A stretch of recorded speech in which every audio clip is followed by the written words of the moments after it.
Grenier était très en rapport avec l'école des Annales qu'avait fondé Marc Bloch, hein, pour lesquelles il n'y avait pas de conséquences s'il y avait une cause, il n'y avait pas de conséquences automatiques à une cause donnée. C'est un autre abord de l'histoire. Et pour Camus, l'histoire, il va se méfier de l'histoire. Il dit il y a l'histoire absolue, celle qui dit que c'est comme ça, point à la ligne. Puis il y a l'histoire qu'on vit, plus ou moins bien. Et puis surtout, il y a l'histoire, c'est celle où l'on agit. Et ça va être toute l'action de Camus. C'est déjà dans la première lettre à un ami allemand. Voyez comment ces lettres vont permettre d'aller puiser ailleurs, ultérieurement, mais on pourra aussi puiser avant, sur l'histoire. Alors, continue dans sa lettre, pour vous le dire d'un mot que je suppose que vous allez comprendre, venant de moi dont vous aimiez serrer la main, nous avons dû faire taire notre passion de l'amitié. Mais le Français, lui, ne doute pas de cette passion de l'amitié, puisqu'il lui dit, voilà, pour lui dire un mot, je viens de vous le dire, et il lui dira, Camus lui écrira, car la vérité l'emporte sur le mensonge. Et ça, on va le retrouver dans tous les textes de Camus à venir, dans tous les articles, lorsqu'il s'élèvera en 1956 sur l'invasion de Prague, lorsqu'il s'élèvera contre les différentes invasions, lorsqu'il s'élèvera contre l'entrée de l'Espagne à l'UNESCO, etc. C'est-à-dire que tout le temps, à partir des lettres à un ami allemand, on voit déjà se dessiner ce Camus qui magnifie la justice, l'être humain, l'esprit, l'intelligence, la réflexion. On peut être différent, il admet, hein, Camus n'était pas, évangélique, loin de là, il savait que la violence faisait partie du monde, mais toute son action, dont il donne déjà les prémices dans l'être un ami allemand, son action à venir, c'est celle-là. Donc, voici pour l'argumentation du français à l'allemand dans cette première lettre. Mais cette lettre a un contexte qu'il est peut-être bon aussi de savoir.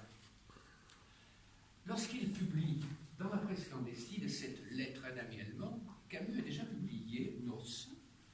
En 1942, il a publié L'étranger, le mythe de Sisyphe. Il a écrit dans de nombreux journaux.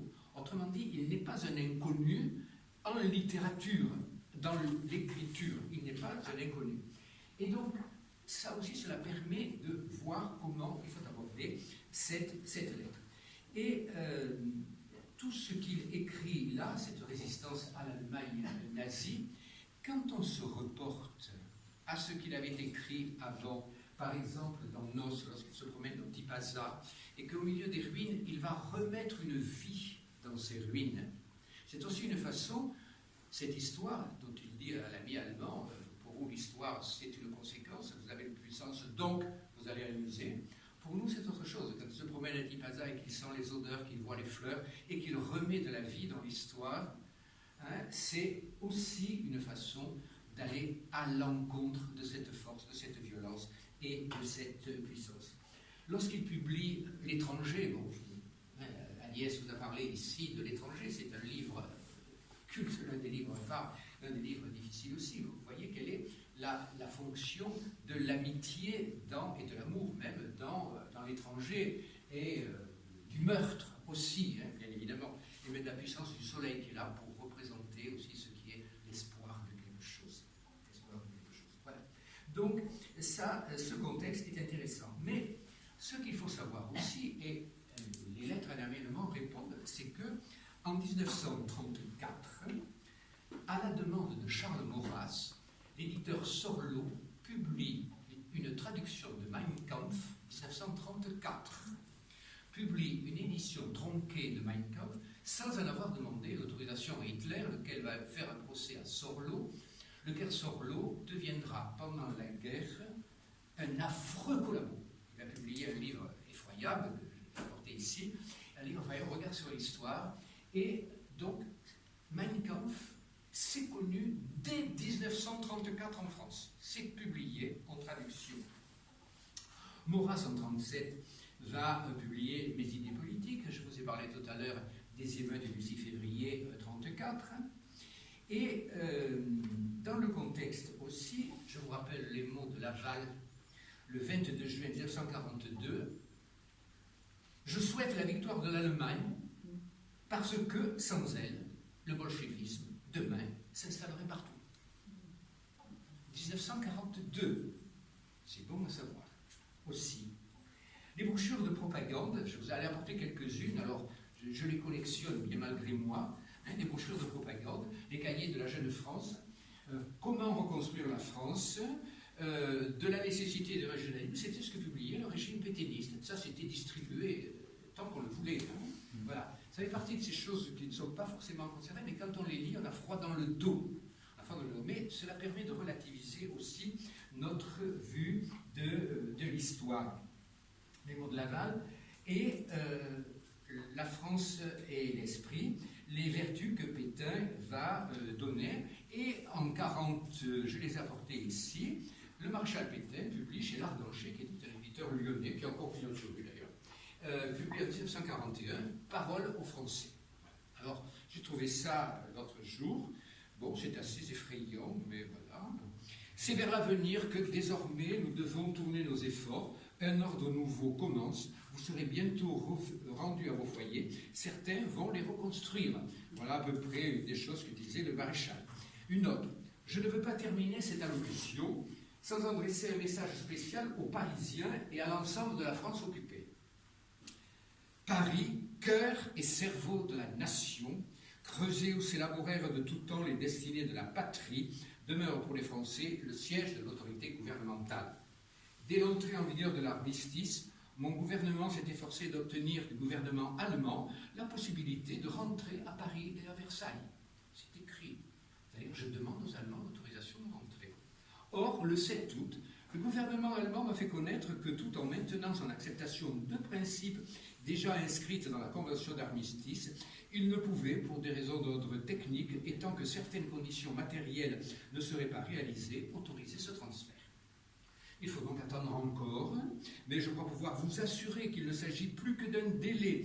J'ajoute que si vous souhaitez mon retour, je le souhaite aussi ardemment que vous, mais pour nous tous, la patience est peut-être aujourd'hui la forme la plus nécessaire du courage.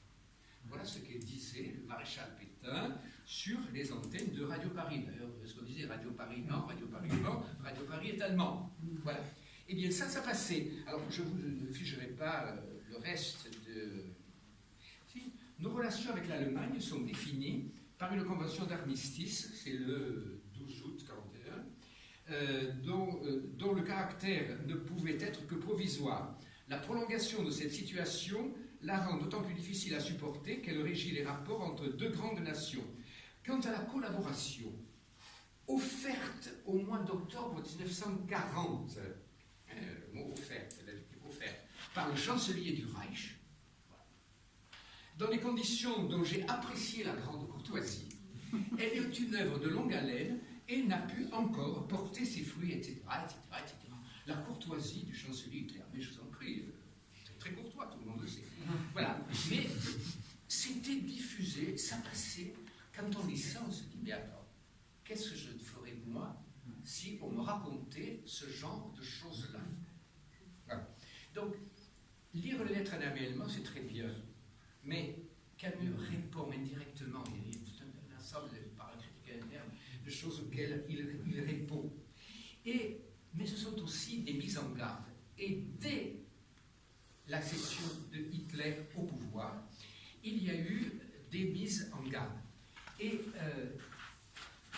beaucoup plus qu'on ne le pense, puisque les églises protestantes notamment, toutes les églises protestantes de France, ont réuni les protestants, comme se faisait dans une église. Et je me souviens d'avoir travaillé sur un bulletin paroissial de l'église de Sommières, qui est à côté de Nîmes. Dès 1933, Hitler vient d'arriver au pouvoir. Ils font venir un Allemand qui leur dit ce qu'est la doctrine d'Hitler. Dès 1933. Donc vous voyez que cette résistance s'organise avant. Et j'ai pu trouver, parce que je fouille beaucoup, deux petites plaquettes, l'une qui s'appelle Hitler et sa doctrine, qui est un livre publié, une petite plaquette, dans lequel l'éditeur de la plaquette a repris des extraits de Mein Kampf et les a publiées pour montrer les dangers qu'il y avait là-dedans. Ces plaquettes-là, elles étaient distribuées. Bon, maintenant on les trouve parfois avec un peu de patience, mais il est écrit un extrait d'un journal allemand. C'est seulement lorsqu'en Allemagne on aura compris parfaitement qu'il ne faut pas laisser la volonté de vivre de la nation allemande s'étioler dans une défense purement passive, mais qu'il faut au contraire la rassembler pour une active et définitive explication avec la France et la jeter avec tous les grands objectifs de l'Allemagne dans une lutte dernière. C'est ce jour-là seulement que l'Allemagne sera en état de mettre un terme à la lutte éternelle et stérile entre elle et la France. Cela implique d'ailleurs que l'Allemagne ne voit vraiment dans l'anéantissement de la France comme moyen de pouvoir ensuite mettre fin au peuple en mesure de réaliser son expansion sur un autre théâtre. Le mot pouvoir, ça c'est un extrait de Mein Kampf, hein. Le pouvoir, vous l'avez entendu tout à l'heure dans la première lettre à un ami allemand, l'idée de puissance. Et une deuxième plaquette dénommée Max Hermann. Max Hermann était un politologue, un écrivain, un journaliste aussi, qui avait une très haute place dans la hiérarchie, je dirais, internationale. Et Max Hermann publie une plaquette en 1936, Hitlérisme et humanisme.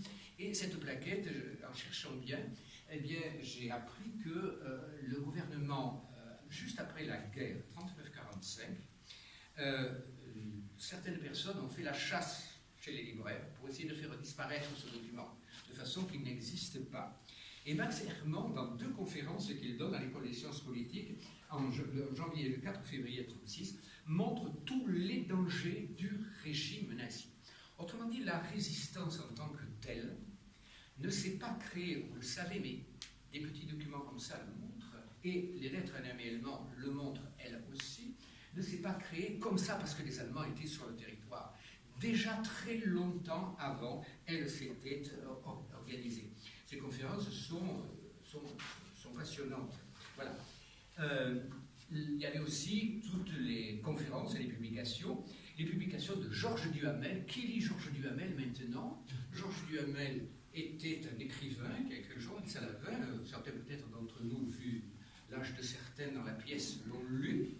Bien, Georges Duhamel, il avait écrit en 1939 « Les Allemands ont un aboyeur génial, c'est Hitler ». Il appelait l'aboyeur en chef. Je vais vous dire qu'il a été tout de suite sur la liste auto. Mais Duhamel, qu'est-ce qu'il a fait pendant la guerre? Avec Paul Valéry et avec François Mauriac, ils ont fait en sorte que l'Académie française ne soit pas collabo. Il a redressé le Mercure de France alors qu'il était dirigé par un nommé Bernard qui était notoirement collabo. François Mauriac, qu'est-ce qu'il a fait? Il a sabordé le Figaro. Ça aussi, eh bien, Camus, lorsqu'il parle de cette opposition entre la puissance, le pouvoir dit de la puissance, et le pouvoir de l'esprit, il fait allusion à tout cela. Et ça, ce sont des traits qui montrent que les lettres annuellement s'insèrent dans un mouvement général, mais qu'évidemment, Camus, c'est un peu celui dont on a gardé véritablement la trace. Mais il est bon de le remettre aussi dans autre chose, parce que c'est montrer cette conception qu'il avait de l'histoire. Je vous l'ai dit tout à l'heure. L'histoire, c'est l'endroit où l'homme, l'être, va agir. Et il a agi avec d'autres. Et il le dit. Voilà. Donc, Mauriac et l'ambassadeur de France en Allemagne, c'était André-François Poncet, le père de Jean-François Poncet, qui a été ministre des Étrangères sous Giscard d'Estaing, je crois. André-François Poncet, qui était ambassadeur de France en Allemagne, ne cessait d'envoyer au gouvernement français des notes diplomatiques en disant « N'écoutez pas ce monsieur, c'est un monsieur dangereux, voilà ce qu'il va faire, etc. » Quand on va dans les archives diplomatiques, on est ahuri de la masse de notes d'André-François Poncet. Donc, il y a tout un entourage, et Camus, lui, évidemment, va le synthétiser, va le dire. Voilà. Donc, tout ça pour vous montrer un tout petit peu tout ce qu'il y avait. Un germaniste aussi, Edmond Vermeil, qui était quelqu'un de très, très, très connu, qui avait publié chez Sorlo à l'époque où Sorlo était fréquentable et qui sera vilipendé après dans le livre. Je vous dirai des extraits de ce livre, c'est particulièrement effrayant. La lettre numéro 2, elle, est écrite en décembre 1942 et publiée la même année. Elle oppose l'intelligence. Alors Camus, tout au long de son texte, va rappeler d'une lettre à l'autre les mots qu'il prend dans la lettre précédente ou dans les autres lettres. Oppose l'intelligence, il sera d'ailleurs, c'est un mot qui sera répété assez souvent dans l'être annuellement, et la justice, la vérité et la colère à la force, et il ira même un peu plus loin, il écrira dans la lettre 2 que la force pour l'allemand, c'est celle du meurtre, et quel est le contraire de l'esprit. Il va employer le mot meurtre. Mais le meurtre, dans l'œuvre de Camus, c'est important. Je vous rappelle le meurtre de l'arabe dans l'étranger. Toutes les fois, le meurtre qu'il va y avoir dans le malentendu, par exemple, voilà. Donc, le meurtre dans les justes, la pièce, c'est-à-dire que toutes les fois que Camus va prendre ce mot de meurtre, qu'il avait évidemment déjà pris dans les lettres d'Agnan, toutes les fois qu'il va le prendre, ce sera pour bien montrer que s'il y a un fait qui s'appelle meurtre, il y a en face quelque chose. On doit mettre quelque chose en face. C'est la lettre, c'est tout de la lettre 2. Et il y aura un passage dans la lettre 2, comme vous direz là, qui vous rappellera quelque chose. Camus rappelle à son ami allemand que des personnes étaient dans un camion, allaient être certainement fusillées, et qu'il y avait un jeune garçon, et qu'il y avait dans le camion, avec tous ces prisonniers, un aumônier. Et ce jeune garçon qui avait peur voit que la bâche s'ouvre et se rapproche et saute. L'aumônier frappe à la vitre, avertit les Allemands qui conduisaient qu'il y a quelqu'un qui s'est échappé, on s'arrête et on va le chercher. Oui, la charité chrétienne là-dedans. Pas du tout. Et ce jeune garçon sera rattrapé et sera fusillé. Camus va reprendre cela, qui sort de l'étranger, c'est là, dans la deuxième partie, vous savez, lorsque l'aumônier est dans la prison avec Meursault, il lui parle, etc. Et puis, dès qu'il lui parle de la vie future, Meursault le prend un peu au collet et le vire, enfin, l'expulse, et lui dit que la vie terrestre, c'est déjà pas mal, la vie future, on verra, on verra. Eh bien, Camus, lorsqu'il rapporte ce fait-là, c'est-à-dire lorsqu'il met l'allemand devant la contradiction, c'est un aumônier, donc il devrait exprimer la charité chrétienne, pas du tout. Il lui dit, même dans une partie de votre Église va à l'encontre de la justice et de la liberté, parce qu'elle est inféodée à la puissance. Donc, l'anecdote qui est dans cette lettre, si elle rappelle ce qui était déjà dans l'étranger, elle est là aussi pour rappeler que pendant la guerre, un certain nombre de personnes, c'est métaphorique de la chose, un certain nombre de personnes qui auraient dû, par leur philosophie personnelle, magnifier la liberté et l'amour de l'autre et la charité chrétienne, au contraire se conduisent comme les pires des nazis. Évidemment, ce sont des choses qui frappent. Mais Camus n'était pas le seul. Il y avait un écrivain, André Suarez, qu'on ne lit malheureusement plus beaucoup, et qui était une éminence de la Nouvelle Revue Française. La Nouvelle Revue Française, Grenier était un des grands collaborateurs de la Nouvelle Revue Française. Donc Camus lisait la NRF. Il était aussi d'ailleurs, il travaillait chez Gallimard. Donc il lisait. Et Suarez était un écrivain d'origine juive, il est enterré au Bourg de Provence, à côté de Louis Joux, était un écrivain fulgurant, un remarquable écrivain qu'on ne lit malheureusement pas assez, et qui a écrit contre Hitler des choses effroyables. Mais alors il y allait, lui, c'était pire que tout, mais alors c'était remarquable, si bien que les Allemands ont demandé que, à Drieux-La Rochelle, bien évidemment, qui dirigeait la NRF, ont demandé d'expulser Suarez. Dans un livre qui s'appelle Valeurs, que Suarez publie chez Bernard Grasset, qui est un éditeur qui lui aussi, pendant la guerre, j'ai un peu fricoté. Voilà, Bernard Grasset vit toujours d'ailleurs ses éditions Grasset. Enfin, lui ne vit pas, mais les éditions Grasset continuent à vivre. Voilà un exemple de Suarez. Les faibles finissent par se complaire à leur faiblesse, et même ils en attendent quelque avantage. Je hais cela. Je leur jetterai cet os, j'y laisserai de la viande, mais je ne me mettrai pas à table avec eux. Il faut que la force se fasse aimer de la faiblesse, et que la faiblesse se fasse respecter de la force. Voilà qui n'est plus de la politique ni de la nature, voilà qui est purement humain. La conclusion est terrible. Et un peu plus loin, Nietzsche est avili par ses fidèles. Amor fati, l'infâme Hitler, 36, est déjà là, avec toute sa troupe. Les blattes et les crotales de la race grouillent dans la niche de l'idole. Amor fati, on est condamné à ne jamais être que ce qu'on est, syphilitique ad aeternum. Pourquoi pas défense de se soigner? Les blattes et les crotales seuls auront droit à l'arsenic et au mercure. Il faut s'aimer dans son ordure comme dans sa splendeur, dans ses supplices comme dans son triomphe, rien de si commode. On commence par poser un acte de foi qu'on est soi-même Dieu, l'honneur, la beauté, le courage, la merveille du monde. Les autres, ce qu'on est, sont les maudits, l'excrément, la laideur, la lâcheté, l'ignominie et le vomissement de la nature. Cela doivent s'estimer également heureux d'être comme ils sont, les uns de torturer, les autres de subir la torture, les uns de recevoir les crachats et les autres de leur cracher à la figure. Que voilà un monde bien réglé. On n'a jamais rendu l'homme plus esclave, ce dogme hideux est de Satan, et le plus vil des démons est toujours le plus orgueilleux.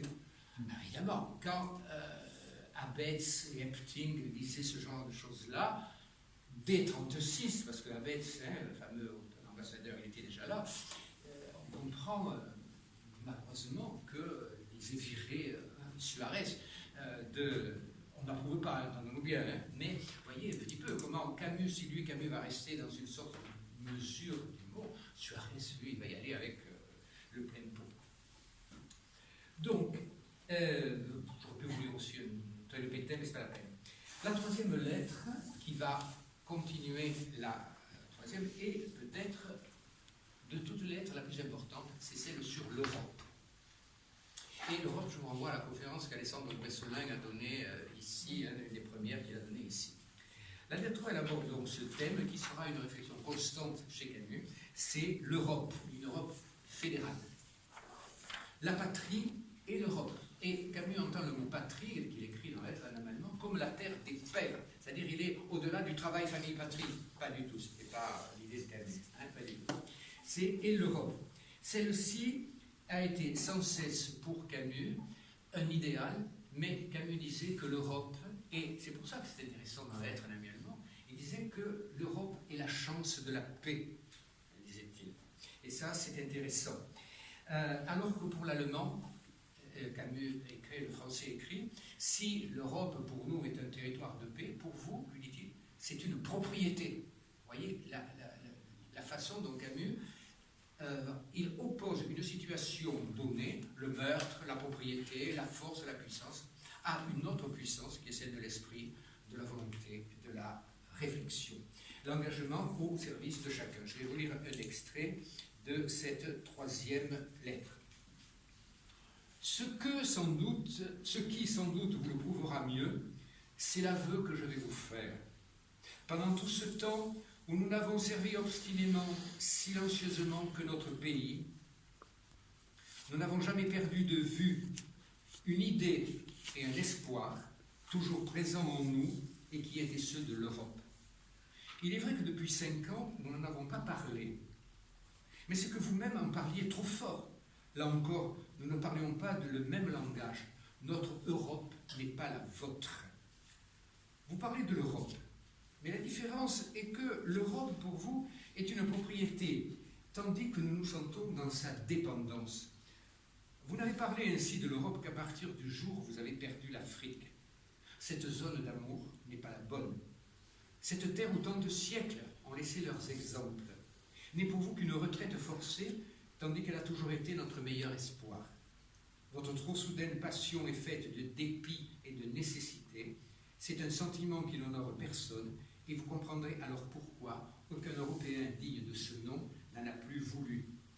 Vous dites Europe, mais vous pensez terre à soldats, grenier à blé, industrie domestiquée, intelligence dirigée.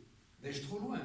Mais du moins, je sais que lorsque vous dites Europe, même à vos meilleurs moments, lorsque vous vous laissez entraîner par vos propres mensonges, vous ne pouvez vous empêcher de penser à une cohorte de nations dociles menées par une Allemagne de seigneurs vers un avenir fabuleux et ensanglanté. Je voudrais que vous sentiez bien cette différence. L'Europe est pour vous cet espace cerclé de mers et de montagnes, coupé coupés de barrages, fouillés de mines, couverts de moissons, où l'Allemagne joue une partie dont son seul destin est l'enjeu. Mais elle est pour nous cette terre de l'esprit, où depuis 20 siècles se poursuit la plus étonnante aventure de l'esprit humain. Elle est cette arène privilégiée où la lutte de l'homme d'Occident contre le monde, contre les dieux, contre lui-même, atteint aujourd'hui son moment le plus bouleversé. Vous le voyez, il n'y a pas de commune mesure. Et là, c'est, souvenez-vous de ce qu'a dit Alessandre dans sa conférence, et si vous lisez tous les textes de Camus consacrés, alors pourquoi va-t-il s'insurger lorsque l'ONU acceptera Franco en 1955? Pourquoi va-t-il écrire des textes lorsque le régime soviétique envahira comment? Oui, c'est ça. Voilà. J'ai dit tout à l'heure, mais voilà. Donc, vous voyez comment, déjà, dès les lettres amis allemands, on trouve tout cela. Et comment, surtout par la façon dont Camus écrit. Il a l'art de, dans une même phrase ou dans un même ensemble, d'opposer deux termes. Sans arrêt, au-delà de l'amitié qui en fut, il va, en écrivain qui sait comment manier la langue, il va faire en sorte de bien montrer par la répétition tout ce qui est pour l'allemand matériel, physique, violent, puissant, et tout ce qui pour le français est aussi important, parfois aussi violent, mais c'est la pensée, c'est l'esprit. Comment il va utiliser la langue pour faire ça. Mais ces monologues qu'on trouve dans les lettres amis allemands, si on prend les monologues dans le malentendu, dans les justes, dans les pièces de théâtre, c'est exactement la même chose. C'est là l'unité aussi de l'œuvre de Camus. Et cette lettre 3, qui est certainement la plus importante des lettres d'un ami allemand, eh bien, elle s'inscrit aussi dans toute une histoire. Ernest Renan, fin du XIXe siècle, Ernest Renan, qui était un grand philosophe, lui aussi, on lui avait reproché à l'époque d'être, après la guerre de 70, d'être trop proche de l'Allemagne. Il a toujours reconnu, Renan, que l'Allemagne était un grand pays, et Camus le reconnaîtra, je vais vous dire comment aussi, mais qu'elle pouvait avoir des dérives, et qu'il fallait, si on avait un ami, fût-il allemand, pouvoir parler avec lui, ou alors romain. En effet, en 1943, la même année que cette lettre, Camus publie dans une revue qui est titrée Confluence, une revue à Lyon, que dirige un dénommé René Tavernier, dans un numéro multiple qui a pour titre Problème du roman. 1943, numéro 415 pages, une revue. La revue Confluence était une revue au départ pétainiste. Elle avait vilipendé Aragon, notamment, mais René Tavernier, qui lui était quelqu'un de très lié à la Résistance, lié à Pollan, à tous ces gens-là, va prendre la revue, et Lyon sera, vous le savez, un cercle tournant de la Résistance, avec notamment Louis-Martin Chauffier, le révérend père Brunberger, que nous appelions, son neveu et moi, Brut de Berge, voilà. Et tous ces gens-là, et Tavernier publie en 1943 un livre, Problème du roman. On peut se dire, est-ce qu'il n'y a pas des choses plus importantes à faire que les problèmes du roman en 1943? Pas du tout. Camus publie un texte qu'il intitule L'intelligence et l'échafaud. Et de quoi va-t-il parler? De la princesse de Clèves, de Marcel Proust et du roman. Simplement, lorsqu'il a parlé de Proust, il va signaler que Proust, il avait résisté à quelque chose. Or, si je vous renvoie à l'histoire littéraire, Marcel Proust était juif par sa mère, et il avait écrit au moment de l'antisémitisme triomphant, à la fin du 19e, au début du 20e. Donc Camus va distiller dans son texte. Et ce qui est intéressant, c'est que cette revue, qui publie des quantités d'articles, quand on regarde l'organisation de la revue, on s'aperçoit que Tavernier a conçu sa revue pour que chacun des textes, au-delà de ce qu'il dit, la princesse de Clèves, rappelle Marcel Proust, notamment, au-delà, tous les articles sont des articles de résistance. Et ce qui est intéressant, quand on lit ce texte, L'intelligence et l'échafaud, qui est contemporain des lettres amis allemands, c'est de voir comment Camus va utiliser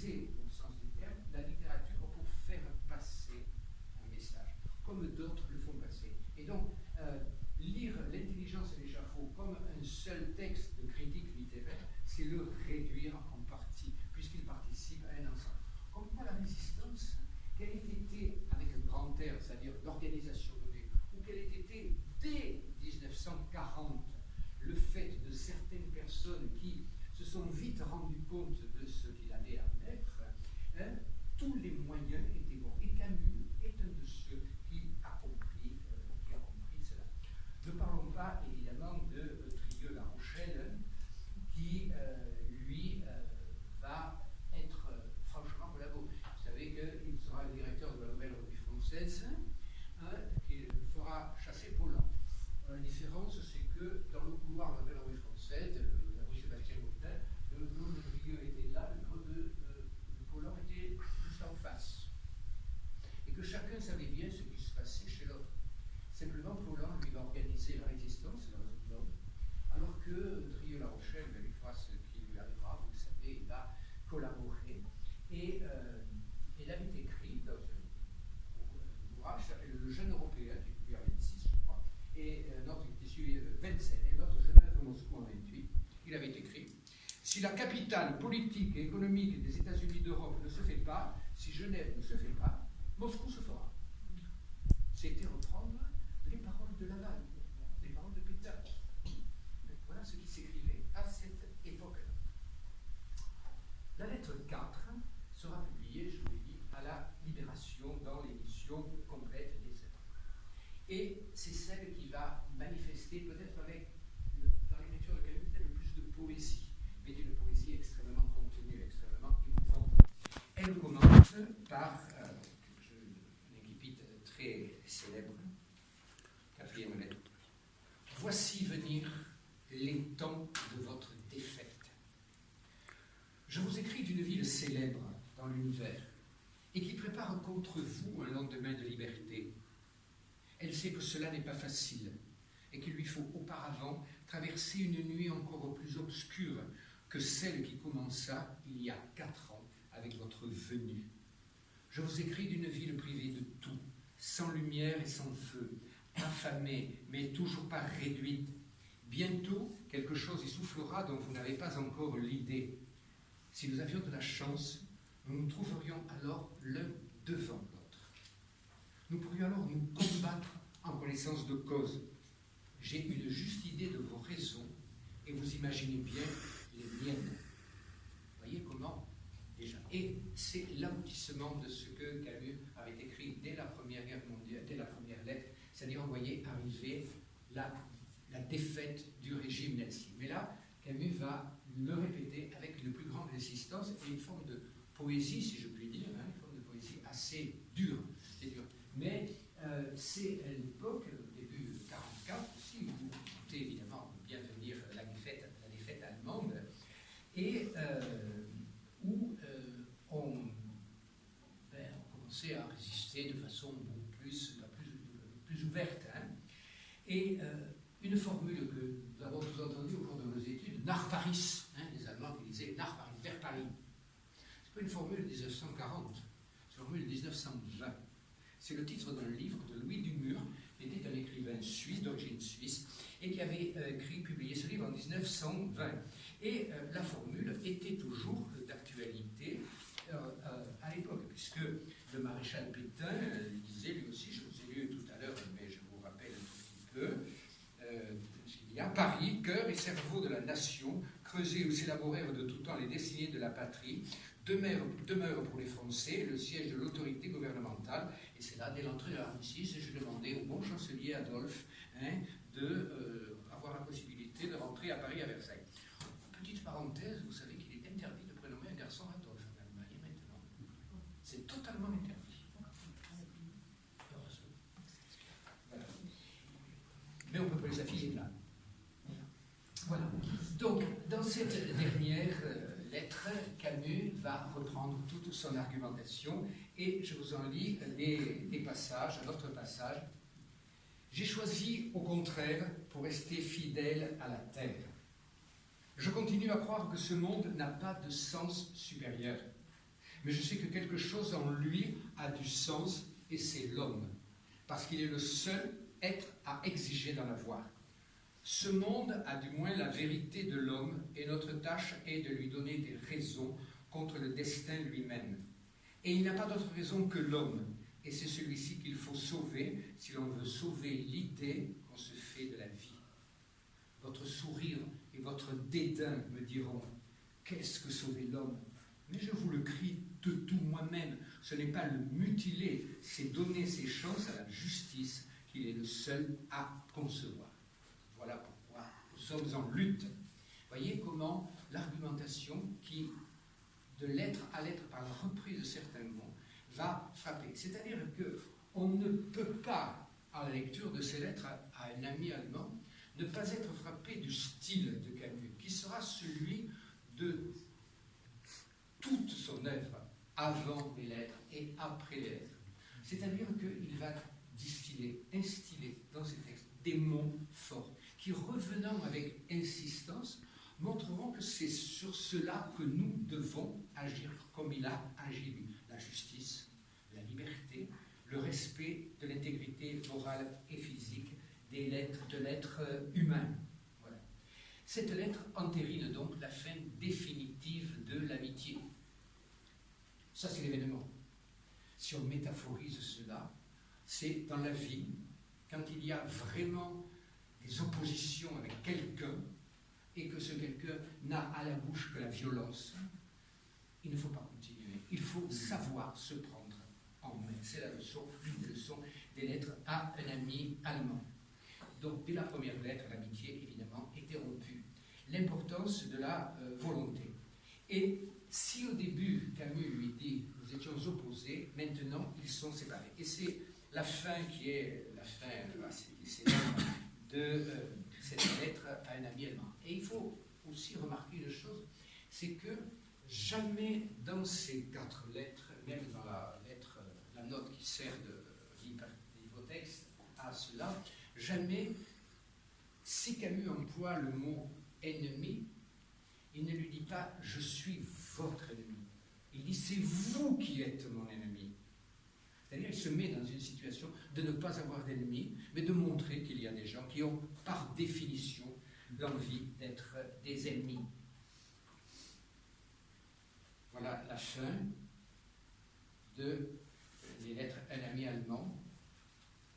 Dans cette nuit d'Europe, où courent les souffles de l'été, des millions d'hommes armés ou désarmés se préparent au combat.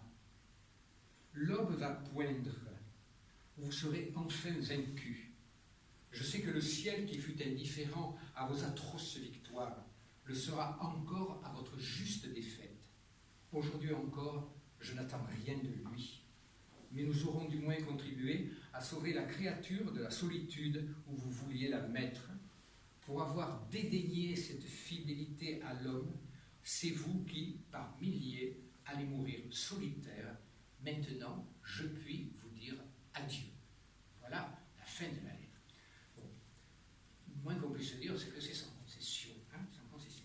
Ce qui est intéressant du point de vue de l'écriture, c'est que si la note préparatoire dont je vous ai parlé, et si la première lettre commence, vous me disiez, vous, je rappelle ce que vous me disiez, la grandeur n'a pas de prix, à la fin, Camus dit, maintenant, je vais vous dire adieu. Il va véritablement là employer le je. Au niveau de l'écriture, c'est extrêmement important quand on rapporte les paroles de quelqu'un, c'est-à-dire qu'il n'est pas là, on le met en situation, et puis que l'homme s'implique. Eh bien, c'est l'idée même, la philosophie même, tout ce que Camus a fait dans sa vie, c'est s'impliquer. Quand il disait, en substance, j'écris pour ceux qui ne peuvent pas, ou ne savent pas, ou ne veulent pas écrire. Je parle pour ceux qui ne peuvent pas, ne savent pas, ou ne veulent pas parler, mais je parle aussi pour moi, je parle pour tout le monde. Et c'est l'écriture de Camus. Je vous rappelle que à la fin de la guerre, Mauriac et Camus ont demandé au général de Gaulle la grâce de Robert Brasillac, qui certes pendant la guerre ne s'était pas très bien conduit. Et qu'il s'en est fallu de peu que le général accorde la grâce, simplement.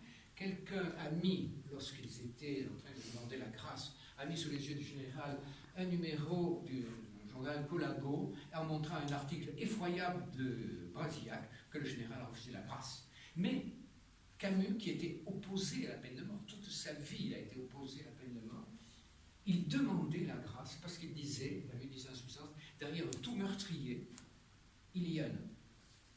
Et ça, c'est une leçon importante. Et lorsque Robert Badinter a obtenu l'abolition de la peine de mort, on sait que Elisabeth, sa femme, le disait souvent, il lisait et relisait Camus, des gens comme Jean Daniel, qui ont aussi beaucoup œuvré contre la peine de mort et tant d'autres.